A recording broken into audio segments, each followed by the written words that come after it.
Welcome to BoxSeat, a YouTube channel dedicated to finding the next generation of entrepreneurs. Entrepreneurs creating brands with purpose. Not only brands that want to be profitable, but create a better world. I'm Roger Wade. I've been a serial entrepreneur. For the past 35 years, I've created major consumer brands. I started off my journey creating one of Britain's first streetwear brands, Box Fresh. I built it up from a market store to a £20 million business selling in over 20 countries. I then set up my own brand consultancy company, Brands Incorporated, specializing in buying, selling and licensing brands. I then set up the world's first pop-up mall, Box Park, and built it up into one of Britain's fastest growing companies. I now run my own VC fund, Box Fund, and we're trying to back brands with purpose, trying to find a future generation of entrepreneurs who not only want to create profitable companies, but create a better world. We're looking to invest £1 million in these businesses, and we're trying to find those businesses to invest in. Why don't you join me on this journey? Today, I'm joined by Sunna van Kampen, founder of Tonic Health. Welcome, Sunna.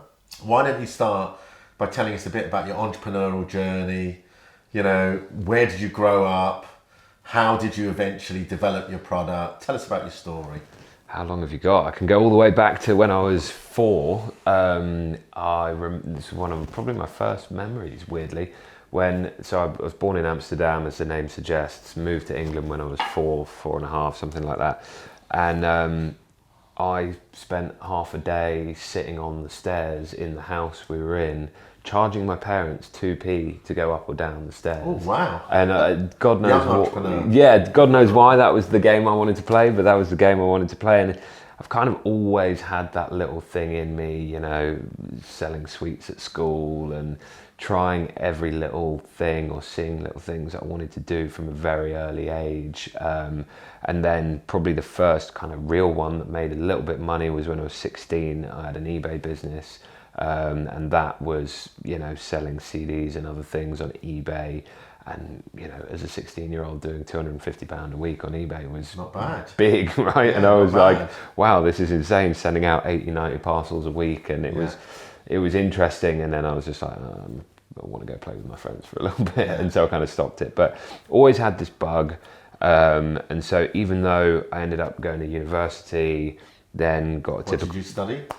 I did study management and strategy, so I knew I wanted to do business. I'd already had the idea for Tonic when I was at Barclays, so it was always in the back of my mind. And what was that idea? What was the Tonic idea? Well, so the Tonic idea came from personal pain point, as it does for a lot of people, right? Yeah. So I was at Barclays, graduate, living the life, kind of working hard, playing hard, and I basically got to a place with my health where I was getting 5, 6 colds a winter, going... I know the feeling. What? And I started to question it. I go, why? Why am I the guy that catches every cold? I thought it was just a bit of bad luck that you caught a cold, but then it seems like I'm catching them all and no one else is. What was your solution? Well, so first I had to figure out what the problem was, right? And so that led me to speak to my doctor. He'd referred me to a nutritionist, and then realised I basically had nutrient deficiencies, which meant my immune system wasn't functioning properly. Yeah. Because, you know, the crazy fact you learn later down the line is that, like, even in this room, there are 1 billion viruses or more than. But the only difference is from you getting cold or not is your immune system. Yeah. And it protects you every day. Building up your immunity. And building up your immune system. So realised there was this big problem, then went to the supermarket shelf to go, okay, what do I need to buy to fix this? But I was a curious guy and I was reading the science and I went, wait a minute, what's going on? Like, every vitamin is at the NRV percentage, which is your RDA dose. Yeah, your basic. But that's your minimum amount you need to prevent a deficiency disease. It's not the optimal amount you need for optimal immunity, energy, anything else, you name it. And I was like, the whole industry is literally focused on the wrong metric. Yeah.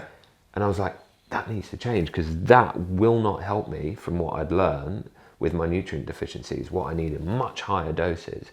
And when I got into the weeds of the research, I mean, even on vitamin C, when you've got a cold, you can go as high as like 8 to 12 grams of vitamin C in a day. I realized this big problem in the market, and knew I had to solve it, because basically you have this myth in the UK that you think vitamins don't work. A lot of people go, I don't even need to take vitamins, not sure they work, think it's just placebo, which is ridiculous when you realise, well, you actually die if you don't get the right level of nutrients in your body, and you get rickets and scurvy and all these things.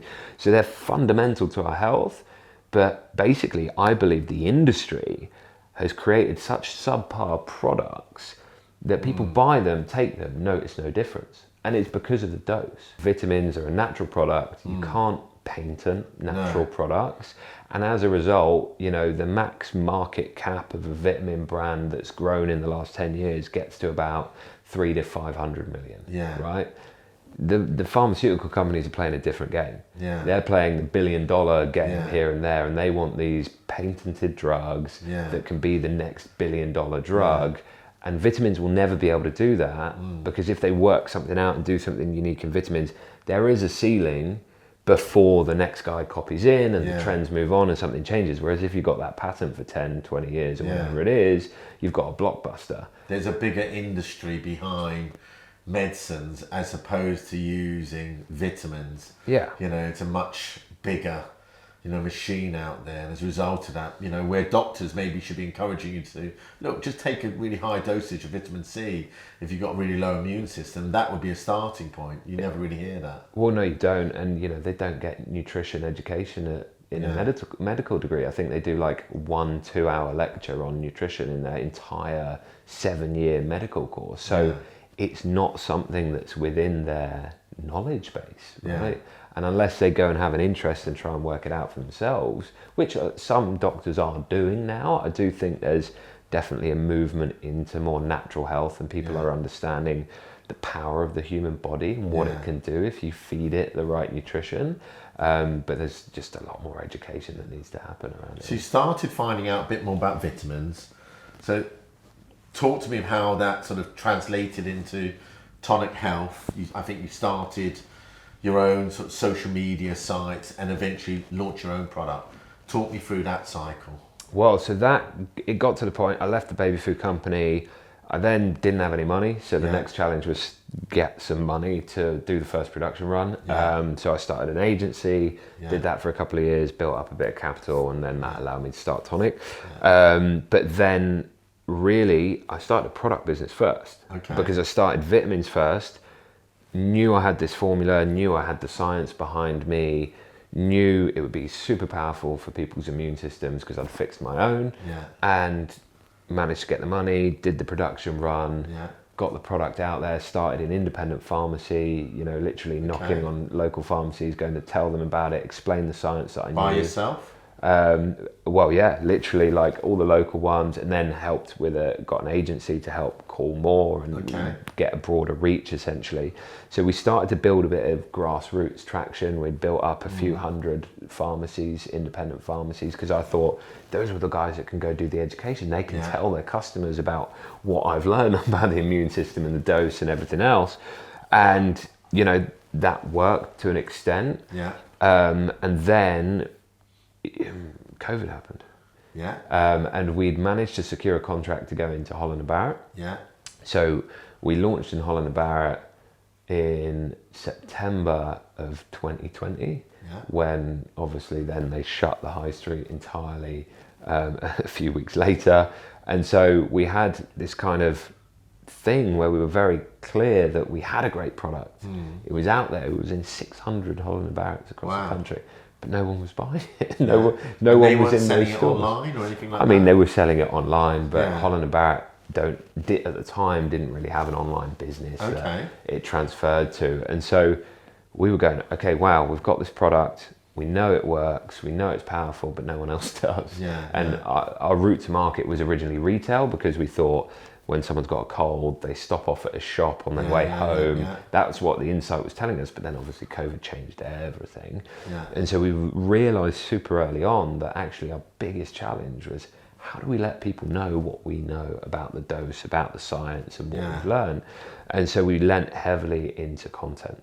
And that's where we first went into. So it's almost the other way around. It's almost you were doing the product first, And then you went into the content.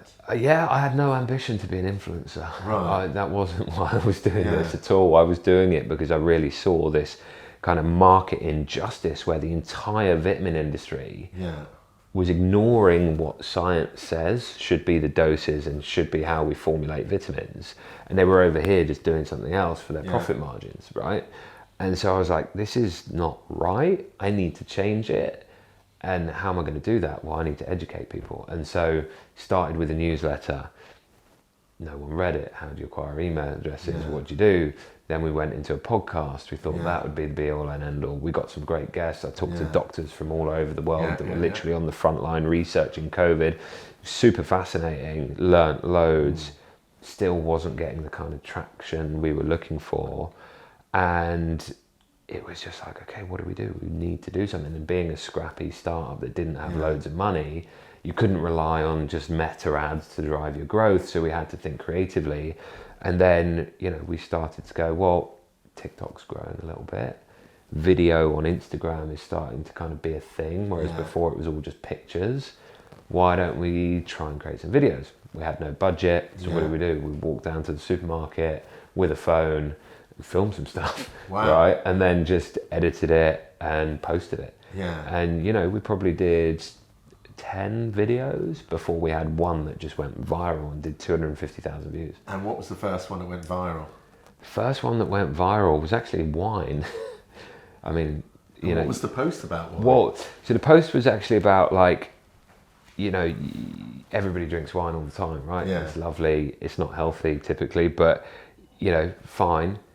If you're going to drink wine, why don't you ditch the Malbec and swap it for the Pinot Noir? Because the Pinot Noir has about 30% less sugar in it. And less tannin. And less tannin, probably, and it's a lighter wine. So if you make that transition over 1, 2, 3 glasses, it doesn't have a huge impact. But over 5-10 years of you drinking wine, that's actually quite a big impact on your body and quite a cut. And so that went viral and everyone was like, oh my God, I had no idea. No one ever considered the sugar content of wine, right? Because it says, I'm drinking wine, whatever. And they don't have to publish it on the wine. No. So no one knows, but we had to do our research. I didn't know that about Pinot versus Malbec. Yeah. I always thought it was the tannin that was the difference. I never knew there was a difference in sugar content. There's a sugar content difference as well. Similar with beers as well. Yeah, you can massive difference. You can have a massive difference in beer. There's all these kind of hidden places that people don't understand where they could actually make very small and simple switches.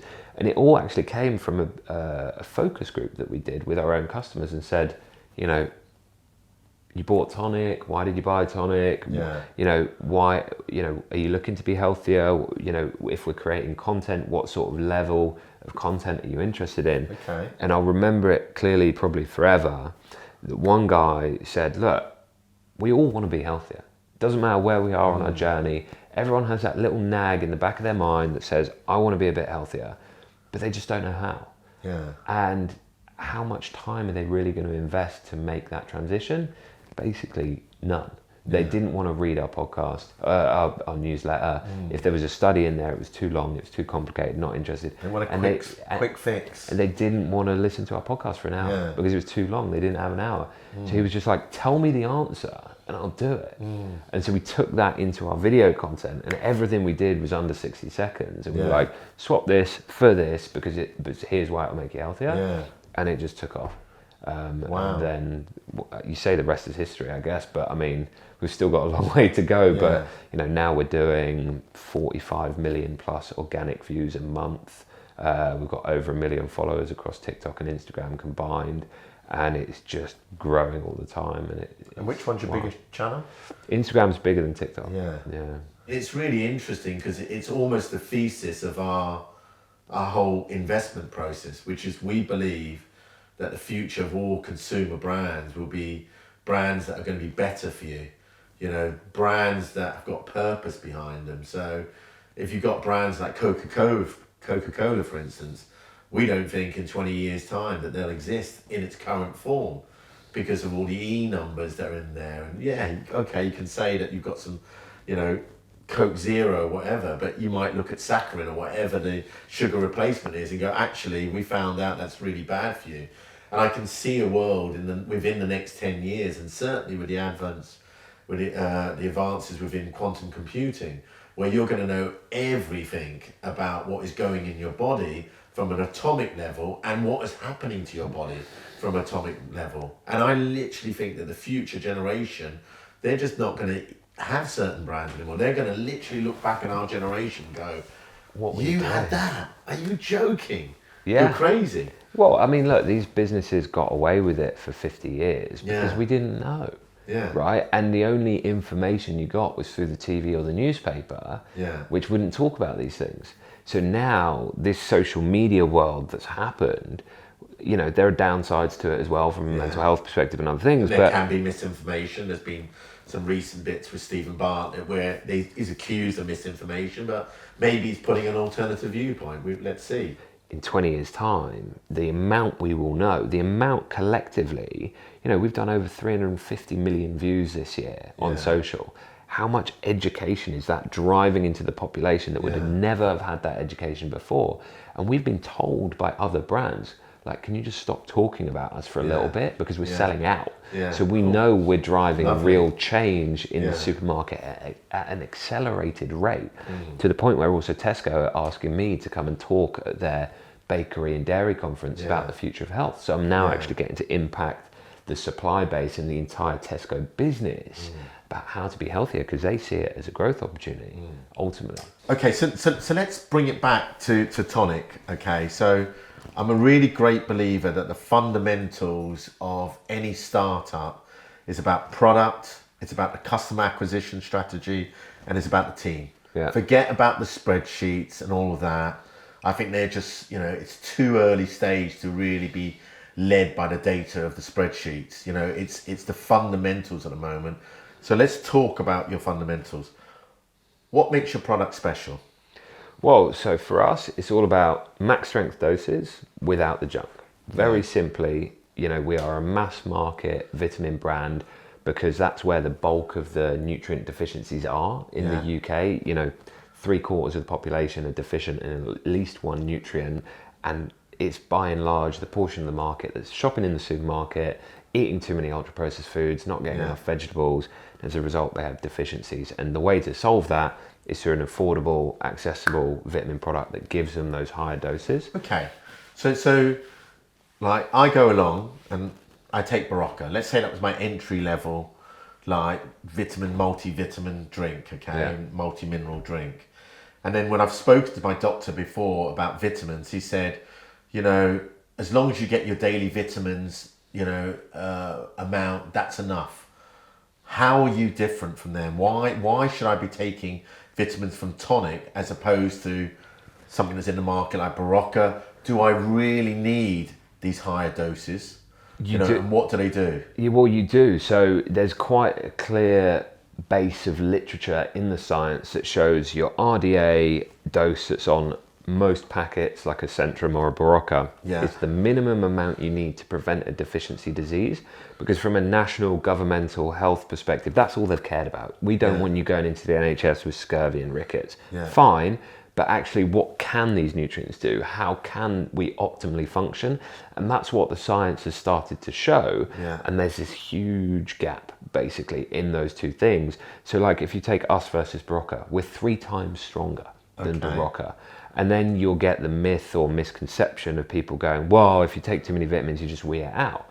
And sure, some of them you will, but you will absorb as much as your body needs.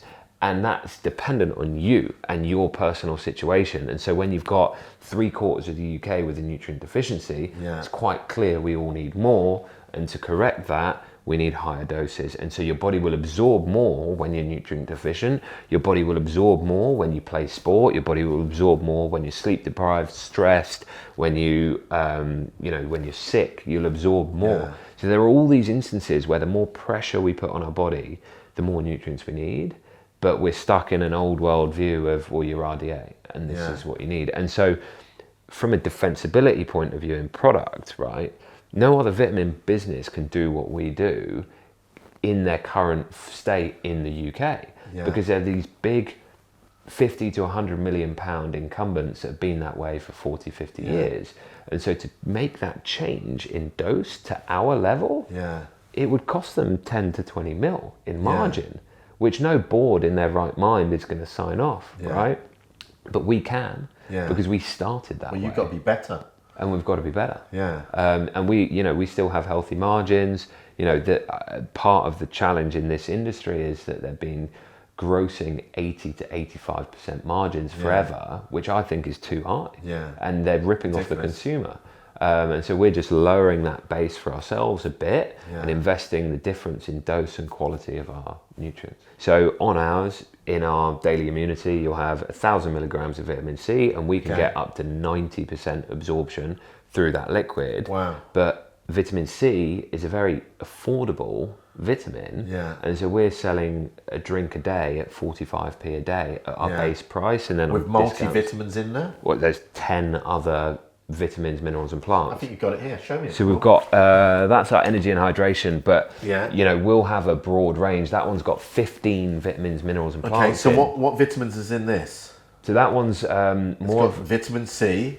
That's more of a Barocca direct competitor. So it's got all your B vitamins, So vitamin it's got C. 600 milligrams, which is still very high. 3 times what Barocca's got, is my understanding.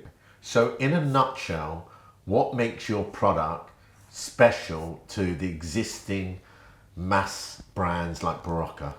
So it's dose and without the junk, and what we mean by that is actually the vitamin industry purchases more sugar than vitamin on average. Okay. And so we take all the sugar out, we take all the Barocca's full of artificial sweeteners, we take those out, we do it all naturally, and then we always combine vitamins, minerals and plants as an all-in-one solution to your problem so that you can get the maximum benefit and effect. So for energy, that's also got Panax ginseng in it, which is super powerful for energy, but no one needs to take an individual Panax ginseng tablet. They just need it with their B vitamins and their hydration all as one so that they can get that energy boost to get them through the day. It's, super lightweight, super transportable. You can take it on the go, and you know what you're drinking. There's no sugar added, and you get far more benefit out of that one tablet than you would any other ready to drink product.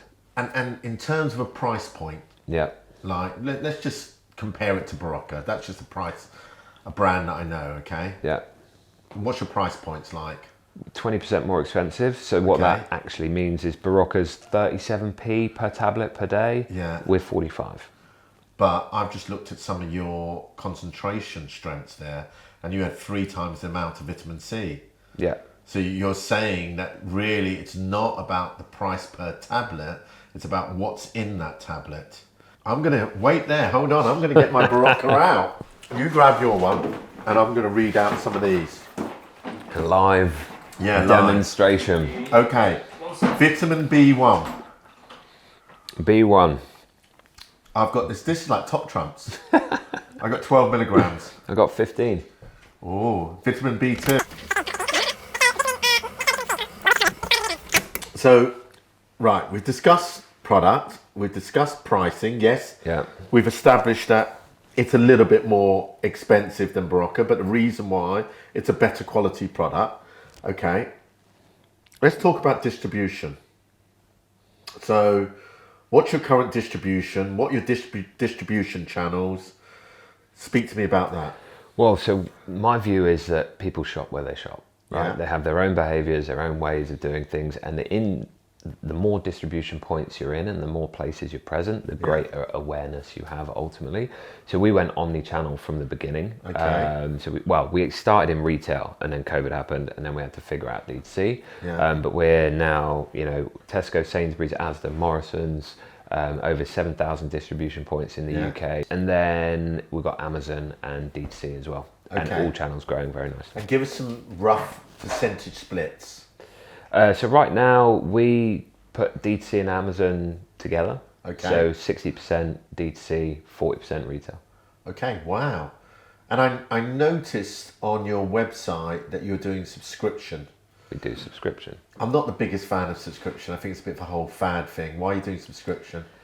I don't think it's a fad. I think it's about building a habit. Yeah. So yes, it's a technology that helps us retain customers and get them on a regular cycle, but fundamentally that's not important. What's important is the customer, and actually that taking vitamins is a long-term thing, that the more you do it and the more regularly you take, the better outcomes you will have with your health.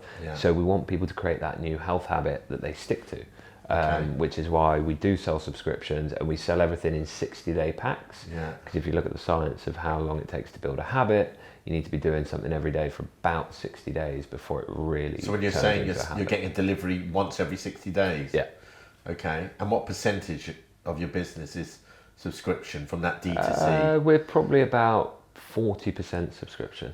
And 60% just buy it now. One time. Yeah, some people don't like it, and then I believe they should have the choice, right? Like, I don't need to force you to do something you don't want to do. It's not a way to try and engineer a larger multiple.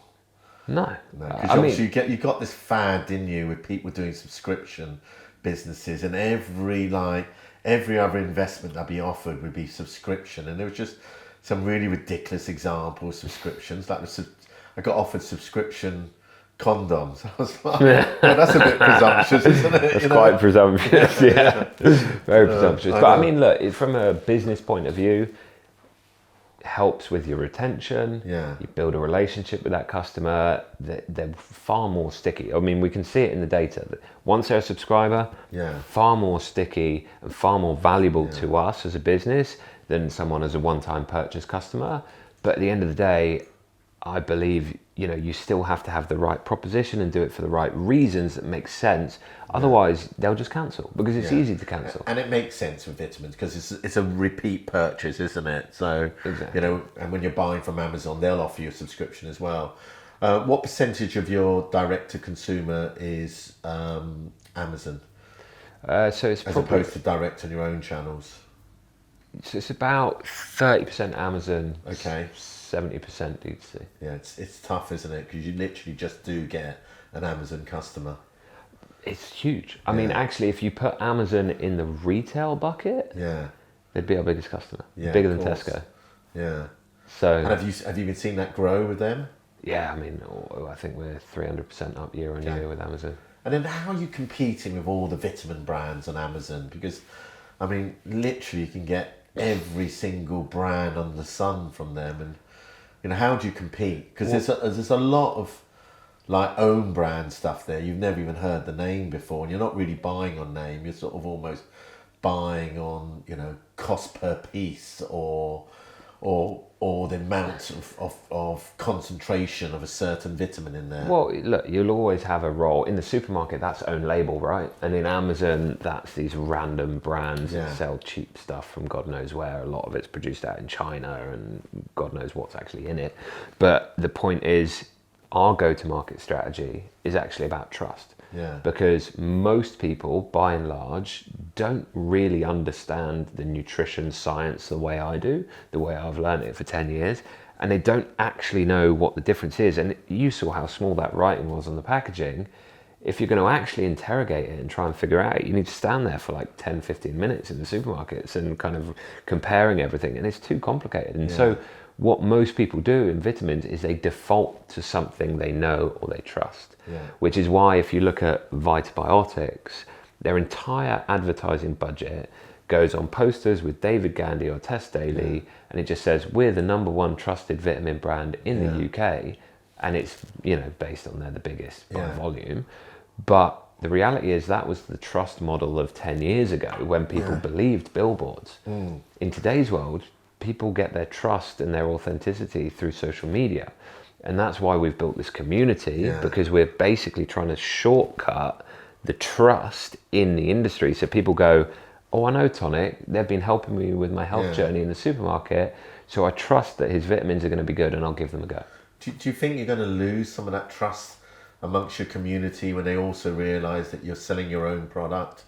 I think Stephen Bartlett's been accused of that, hasn't he, in terms of promoting some of his own investments on the show, and whether they're right or wrong, you start to question the reason why he's promoting it. Certainly, like with brands like Huel and stuff like that. Of course. Are you concerned about that? Well, I think it's definitely a factor that we need to be careful of. And my positioning is, look, I'm not an influencer, because if I'm an influencer, what happens with doctors, nutritionists, dietitians, Outpro come along, say, here's 20 grand, and they're going, wow, that's loads of money. Let me talk about how great Alpro is, when it's one of the worst plant-based milks out there for the gums and emulsifiers and sugar added and seed oil. Don't say that. I take Alpro. You've got to stop that. No. Really? I'll tell you which one to buy. Oh my God. But do you know what I mean? So even doctors and nutritionists and influencers can be compromised, because as an influencer, if that's your job, you need to make money somehow. So when the big brand comes along with a big check, you're going to take it. The difference with me is I'm a business. I'm Tonic Health. I sell my vitamins, and that is my ambition. And yes, I'm totally transparent about that. We have a vitamin company. We sell it. Don't have to buy it. We don't talk about it all the time. We try and add value, but that allows me to be unsponsored. Okay. So I don't need to take money from any other brand and start changing my opinion. I can just tell people the truth. So almost inspired by like a Dr. McCullough sort of type situation, who, for those listeners that don't know, or viewers, it's a famous nutritionist who would talk about a lot of different things. And for instance, I've got some liposomal vitamin C from him there. And he's still regarded as one of the best food nutritionists out there, but he also has his own brand of products as well. Yeah, because it's authentic, right? We all need to earn money. And sure, there's some people that will be like, oh, you're selling your own product, whatever. It's like, well, yeah, but I have 2 kids. I need to feed my family. Like, what, you want me to just make all this content for free all the time? Like, but what you're really saying to us is it's also a really good product. Fantastic. And it is, compared to our competitors, it's a really strong product. Okay, so look, I think it's fair to say that when it comes to the product, you've got a strong product, which is one of the market leaders out there. It's not absolutely unique. We all know there's hydration drinks, there's vitamin drinks, and you can have some, extra concentration of certain things, X, Y, and Z. But I'm a great believer that, you've got to have a special product. So maybe we don't have the most defensible product out there, but let's talk about something else. Let's talk about your traffic strategy. Let's talk about your customer acquisition strategy. I think that's really revolved around your existing community and followers. So speak to me about those numbers. Well, so that's where, we lent into this trust and building a community of education around our business, which would drive that community that are then interested in vitamins, right? Because ultimately, if I build a big community, of which is now over 1 million people, who are interested in taking care of their health, they are more likely to be interested in consuming a vitamin. So I've already done that initial prospecting, filtering part of the bucket that a lot of people would end up paying money to Facebook for. I've done that for free, and we're doing over 45 million views a month organically. So what we see is when we do Facebook ads, we're only trying to convert the people that already know us. We're not trying to find new people. And so that allows us to get much lower cost of acquisition, and it allows us to actually just build a movement around the brand of saying, we've had enough of these subpar products that don't deliver what they're supposed to. There's loads of marketing bullshit in every category, and people want to buy genuine products that make a difference to their life and health, and we're doing our bit to provide that. So what you're really doing, and one of your major competitive advantages, is that you've already got your community, your customer base. Your cost of acquisition for your customers are going to be a lot lower, just simply because you don't have to pay to acquire them, because you've already got maybe a million followers out there on your various channels, and you've already built up a genuine audience of people that believe actually Tonic is a strong brand, and I believe what this guy is saying. So as a result of that, I'm gonna buy it. So it's no different than a strategy like the Sidemen would have, in terms of, look, the Sidemen have successfully diversified. They've gone into, we helped them launch Sides, which was their chicken brand, or their fast food chicken brand. And it actually is a really, really good product. But the minute they opened Sides in Box Park, there was queues around the block because they had the traffic. They weren't reinventing the wheel when it came to chicken and chips. It was a good chicken and chips, but it wasn't the greatest chicken and chips ever, but it was a strong product. But it was by the Sidemen. In many ways, you're not reinventing the wheel when it comes to vitamins and hydration, but it's a strong product with big followers. Yeah, and an authentic belief behind it, which is we need higher doses, and we want to give people value for money in an accessible way that really makes a difference to their life, because otherwise what's the point? Why are we doing this? All right, let's move on to team now, okay? So talk to me about your team, what's your role, other key members in the team, chat to me about that. So I'm CEO and founder, okay. And I'll end up doing, probably the large focuses are for me, content, product development, and then finance, and basically touching everything else and managing everything else. Then we've got a head of marketing who's a lady called Sinead Gibbons. She'd previously done Heights and the Newco and Treatwell. She'd done lots of scale-ups before. Brilliant marketeer, grew up in the D2C world, knows that world and knows how to affect change in it. So she's been phenomenal since we hired her a year and a half ago. Then I've got Joss Burns, my head of operations. I think his story's brilliant. Like, he literally worked his way up from the warehouse floor, being, a warehouse box packer, then manager, then got onto the corporate side. Gildersleeve, the ex-chairman of Tesco's. Exactly. He's learnt it up from the ground up, and his attitude is so hands in the dirt that he knows everything that goes on in warehouses and he'll make it happen. So right now we've just had one co-packer let us down in the pace of production, so he's literally hired a van. He's going to drive and collect our stock tomorrow and drive it to the new site because we're out of stock of this product. Where are you manufacturing? So this is all packed in the UK. Packed in the UK, but manufactured where? Well, different products. Germany, Hungary. We have a little bit out in Taiwan, so it depends on the product. Why packed in the UK? Why not packed at source? Because actually it's more efficient and more environmental to pack locally. Because if you think about a bottle of vitamins, there's air in it as well. So when you buy in big drums and send it over in tons and containers, you'll be able to pack that 40-foot shipping container full of vitamins to the roof with no air in between. Very efficient, very cheap. Get it into the UK, pack it off, and away you go. So much more efficient and sustainable from that. So that's operations. Finance. I figured finance out myself for a long time with the help of an accountant. So that was one role I didn't hire for because I didn't think it was an everyday role until now. So we've got a head of finance joining us in January from Genius Food, a lady called Elsa McLean. So she's done it in Scale Up, which is a gluten-free brand that exited. So she's brilliant. And then we've got Jamie, our head of growth, and he came from... Sales, is that, Head of growth is D2C growth, so online. And so he had 10 years experience of working with Facebook ads in scale-ups like Nectar and other places. And then head of sales, which is retail sales, is then Joy Baish, who did Genius Foods as well. So built different businesses. What about product? Product's me. Speak to me about the financial. So when did you first set up? Give me your last 3 years turnover. Oh, good question. Test my memory. Roughly. So we set up as a business. I went full time on it in February 2020. Then COVID happened. So that year was a bit of a challenging year, kind of just getting off the ground. That was our first year, and we did, I think it was around 270,000, something like that.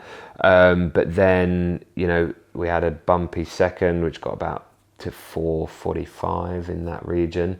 But then last year we kicked up to 1.1 million. It's a big step up. Why was that big step up? The content started, so we started to build that education, get more traffic, really start to engage our community. And then this year, we should land around 4 million, but we're on a 6 million run rate already. So year to date, I hate run rate. I really do. Because it just depends when you choose the run rate. So we've done an average of the last 3 months. Which is it's like fair. Let's say you're selling TV. The last 3 months and the last quarter of the year is obviously better different from the first one. What's your turnover like the last 12 months approximately, year to date? The thing is, it's been so different. That's why it's we need some different metrics, because in January we were doing about 150 grand a month. the last 3 months we've been doing north of 500,000 a month. Right. Okay. So it's been quite a growth pace this year. Our biggest problem this year has actually been staying in stock. Okay.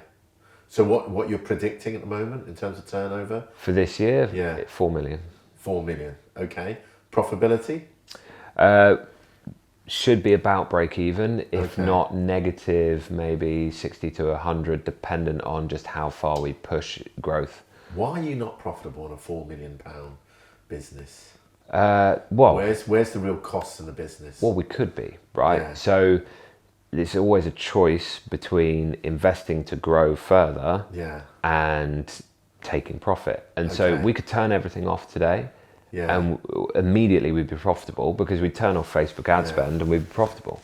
But the thing is, we're still trying to educate more people, bring more people into the brand and grow. So we are investing in that growth. And because we're a mass market accessible brand, we're not a subscription business like Athletic Greens that charges you £100 a month. So they can spend £50 on Facebook, have probably a £10 product cost because it's cheap stuff anyway, and then they've got 40% profit on that first customer. We're selling you 2 months supply for £30, which is £15 a month, which is incredibly hard to do in D2C, but I believe it's the right thing to do, which means on that first order, we don't actually make a profit. We actually lose money on that first order, and we're reliant on you loving the product, noticing the difference, and then coming back for that second order, which is when we make money. All right, I can see that. It's amazing, isn't it, that we're in such a new world that literally everyone's giving massive chunks of their profit away to people like Google, and giving it to Facebook, and you know, and all of this profit is getting siphoned off in the UK, and we're wondering why the economy's not doing well. It's just... Well, it ends up going through Ireland back to America, and they don't pay any tax. Don't even get me going. I just don't believe people really realise. Okay, so what's the current valuation? So you're predicting a year, last 3 months predicted run rate? What's that going to be? Well, so the run rate to close out the year, we'll be landing. We are already at a 6 million run rate, but we'll have been able to deliver it for sort of 4 months consistently. Okay. So what we're saying is kind of a fair valuation, because we've hit that level, and it's not driven. So you're saying about 6 million. 6 million in terms of turnover run rate, and then valuation. Well, typically in supplements it's 3 to 6x multiple of revenue. Okay. So we're saying, look, you guys, the investors, you need upside. So we'll just base it at 3x. Right. And so that puts you on an 18 mil val. How much have you raised to date? Just over 2 million. Okay. Is there any major VCs on your cap table? No major VCs, but early on, Tom Singh's family office invested in us. Rianta, isn't it? Rianta Capital, they're called. Tom was the founder of New Look, obviously, so knows retail incredibly well. He does. And actually, it was his daughter, Anna Singh, who's very interested in health and well-being in the space, who really liked what we were doing and wanted to invest in Tonic originally. So they invested at what valuation? They were our first at like 2 million. Oh, wow. Yeah, they came in early. Tom and Anna, I don't know, they saw something in me and came in early and took a punt, but you know, we're still here and we're still growing and we're going in the right direction. So. All right, so you're looking to raise how much? Right now, 3 million. Okay. And what are you going to do with the 3 million? So the interesting thing about our investment strategy for that 3 million is it's incredibly basic, because right now we're so small and efficient as a business. We have a community content engine, which that drives our awareness and trust, and then we have product, and then we have distribution with the retailers and online. We've got those 3 pillars as a business, and we don't do anything else. We're hyper focused, so we don't do PR, we don't do sampling, we don't do retail activations, and there are all these other very traditional channels which are proven. We know they work and they're very powerful, but we've just grown so lean and efficient that we've stayed away from them because they're high investment costs. And so now all we need to do is actually ladder on some of those more traditional channels to then continue to build out our awareness and our growth. So you're effectively investing it to grow your distribution, to allow you to get bigger in in retail to do sampling, XYZ. Okay, all right. I mean, with our effervescence, we've got 2 effervescents in the top 10 effervescents in the UK already, and within kids, we've got 2 kids gummies in the top 10 kids products, vitamin products in the UK already, purely through social. And so, what could that be if we did sampling, did partnerships with nurseries, did proactive press, and all these other things that would drive so much more awareness? Well, listen, it's been really great chatting to you today, and you know, I love your story. So I wish you all the best, and I'm sure we'll be chatting more. Thanks, Roger. Appreciate it. Cheers. Right. Nice one. Okay. So what are my thoughts about Sunna and Tonic? I mean, the first thing, I think he's really, really authentic. I think he really is passionate about his industry. I sort of came into it having concerns about the defensibility of the product. I mean, there's other products that are very similar out there, but actually I could understand that his product might be, you know, a bit better than existing product, but I don't really think that's the essence of what Tonic's all about. In the end, I think it's all about the traffic he's generating from his Instagram and Tonic and TikTok site. You know, he's got nearly 1 million followers. And as a result of that, that is really valuable. I mean, his turnover has massively increased. I think the big concern for Box Fund, though, is it's probably too rich a valuation for us. You know, he's looking for a post-money valuation of 20 million. I think he's almost gone beyond the sort of valuations that we look at. We're really looking to fund businesses between 1 to 10 million pounds in valuation and build those businesses up to 10 to 100 million in valuation. So although I love the Tonic business, and I really think that Sunna's got a lot of authenticity, it's probably not right for us.